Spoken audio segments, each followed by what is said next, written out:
Morning class. आज हम chapter 3 का रिवीजन टाइम करेंगे।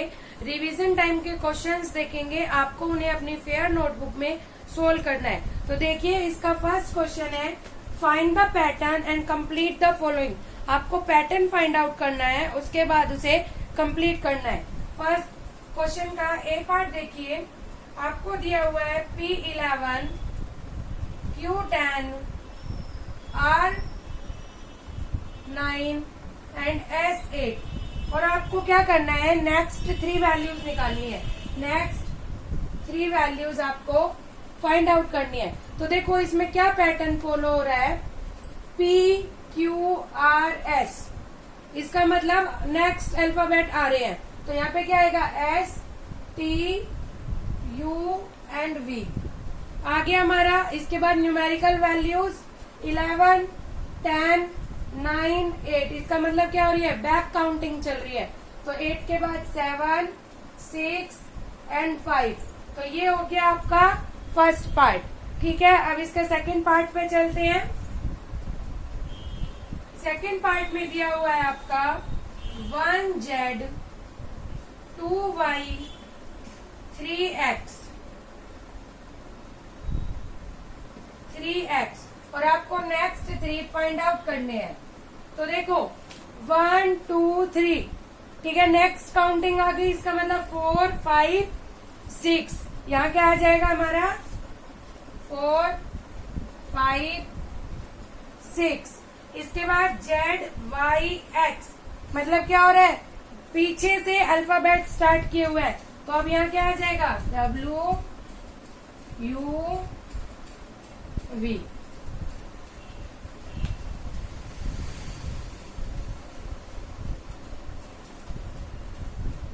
यहाँ क्या जाएगा,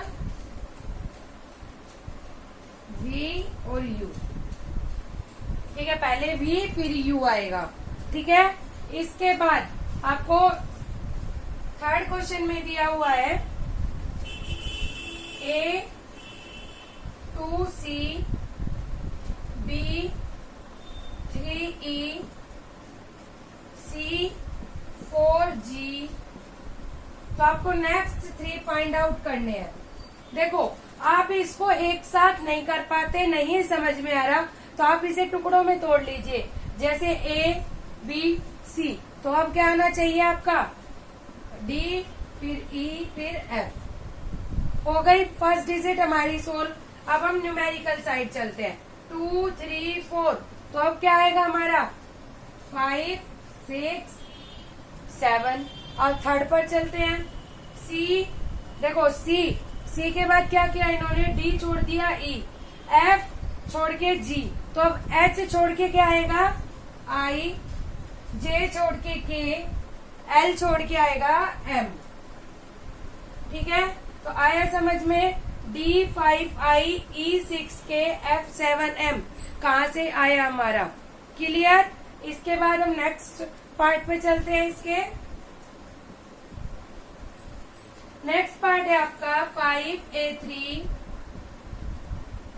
10B6 20C12 और आपको इसके नेक्स्ट 3 बतानी है। देखो इस क्वेश्चन के 2 आंसर हो सकते हैं, मैं दोनों आपको बता रही हूँ। दोनों में से आप एक भी लिखेंगे तो दोनों ही करेक्ट है। देखो फर्स्ट डिजिट की साइड बढ़ते हैं, 5 2 जा 10 10 2 जा 20। तो हम क्या मान के चलते हैं, मल्टीप्लाई 2 कर रखा है हर बार।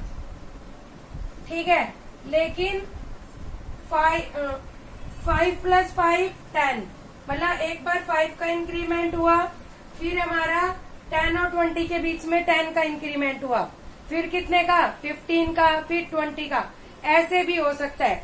लेकिन अगर 15 5 का डिफरेंस फिर 10 का डिफरेंस, अगर 15 का डिफरेंस होता तो क्वेश्चन में एक डिजिट और दी होती पैटर्न को समझने के लिए, एक डिजिट और देता वो पैटर्न को क्लियरली समझने के लिए, क्योंकि यहाँ से क्लियर पैटर्न नहीं हो रहा है कि हर बार 5 का इंक्रीमेंट हो रहा है क्या नहीं, लेकिन ये क्लियर हो रहा है कि हर बार 2 का मल्टीप्लाई हो रहा है दोनों ही केसेस में।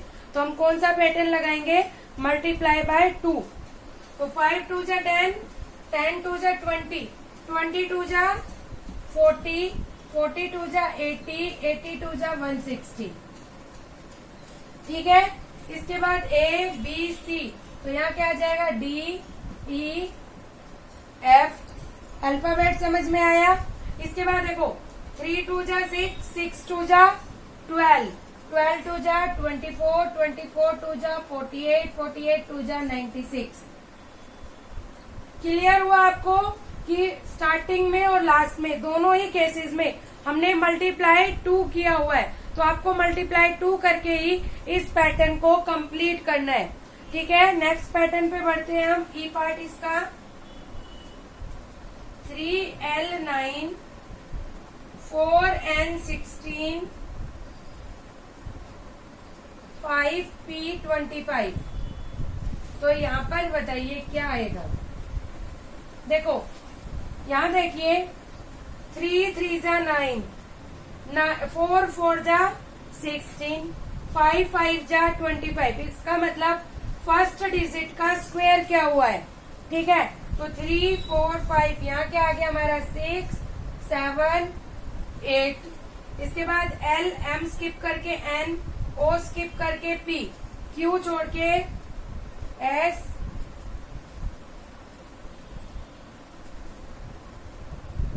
यहाँ R T और V। ठीक है, इसके बाद हमें क्या करना है, इनका स्क्वायर करना है। तो यहाँ 36 49 एंड 64 इनका स्क्वायर आ गया। ठीक है, समझ में आया सभी को। अब इसके सेकंड क्वेश्चन पे चलते हैं हम। इसके सेकंड क्वेश्चन में देखिए कंप्लीट द फॉलोइंग पैटर्न्स। आपको कुछ पैटर्न्स दिए हुए हैं और आपको वो पैटर्न कंप्लीट करने हैं। तो ध्यान से देखिए, बहुत ही इजी है, बस एक बार आपको पैटर्न समझ में आना चाहिए। तो सेकंड क्वेश्चन की तरफ बढ़ते हैं। सेकंड क्वेश्चन में आपका दिया हुआ है, देखिए इसके सेकंड के फर्स्ट पार्ट में आपको दिया हुआ है 1 into 14, 2 into 14, 3 into 14, 4 into 14 and 5 into 14। इसका मतलब क्या किया हुआ है, यहाँ पे मल्टीप्लीकेशन किया हुआ है। यहाँ 14 हमें टेबल लिखनी है नॉर्मली। 14 3 जा, आपको सिंपली यहाँ 14 की टेबल लिखनी है 5 तक। क्या किया हुआ है, हर बार 14 को ऐड किया हुआ है, प्लस 14 किया हुआ है। तो आप हर बार जब प्लस 14 करेंगे तो 14 की टेबल ही आ जाएगी। ये बहुत नॉर्मल सा पैटर्न था। इसके बाद इसके सेकंड पार्ट में देखिए 1 + 2 + 3, 2 + 3 + 4, 3 + 4 + 5, 4 + 5 + 6 एंड 5 + 6 + 7। ये दिया हुआ है और आपको इसका पैटर्न फॉलो करना है। तो देखो आप जब इनको प्लस करेंगे तो यहाँ आएगा 6, इसके बाद यहाँ आएगा 9, तो यहाँ आएगा आपका 12। तो आपने देखा यहाँ 3 की टेबल हो रही है, मतलब हर बार +3 आ रहा है। तो आपको अब हर बार +3 करना है। यहाँ 15 और यहाँ 18 आ जाएगा। ठीक है, आया समझ में आपको कि हर बार +3 करना है आपको। अब इसके थर्ड पार्ट पे चलते हैं।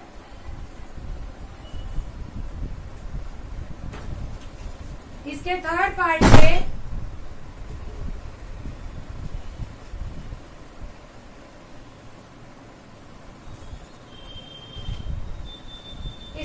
पार्ट पे देखिए क्या दिया हुआ है, 90 - 40, 89 - 39, 88 - 38, 87 - 37 एंड 86 - 36।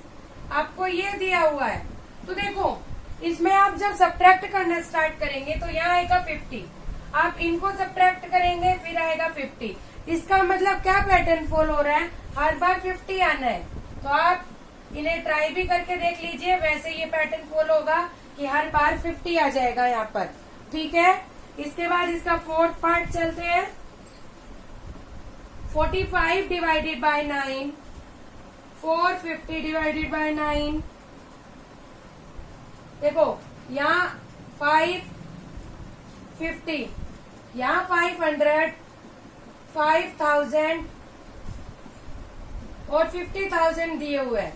तो इसका मतलब यहाँ आपको क्या करना है, जब एक भी जीरो नहीं थी तो यहाँ एक जीरो पर एक जीरो आई, 2 जीरो पर 2 जीरो आ जाएंगी, 45 की 3 जीरो पर 3 जीरो आ जाएंगी यहाँ, और 4 जीरो पर आंसर में 4 जीरो आई। तो क्या पैटर्न फॉलो हुआ, 1 जीरो पर 1, 2 जीरो पर 2, 3 जीरो पर 3, इस तरह से 4 जीरो पर 4 और 5 जीरो पर 5। तो सेकंड क्वेश्चन में ये पैटर्न के क्वेश्चन थे, ये आपको कंप्लीट करने हैं। इसके बाद आपके थर्ड और फोर्थ, फिफ्थ और सिक्स। थर्ड क्वेश्चन में ड्रा लाइंस ऑफ सिमेट्री देना, आपको फिगर दी हुई है और आपको उनकी सिमेट्री लाइंस आपको खींचनी है। क्या करना है आपको, सिर्फ इतना सा काम है, जो आपको फिगर दिया हुआ है उसके बिल्कुल मिडल में लाइन आनी चाहिए। वो क्या होती है, सिमेट्री लाइन। सिमेट्री लाइन का मतलब लेफ्ट हैंड साइड में भी सेम फिगर और राइट हैंड साइड में भी सेम फिगर। ठीक है, तो आई होप आपको फर्स्ट, सेकंड, थर्ड क्वेश्चन समझ में आ गया हो। रिवीजन टाइप में आज आपको इतना ही करना है। Thank you.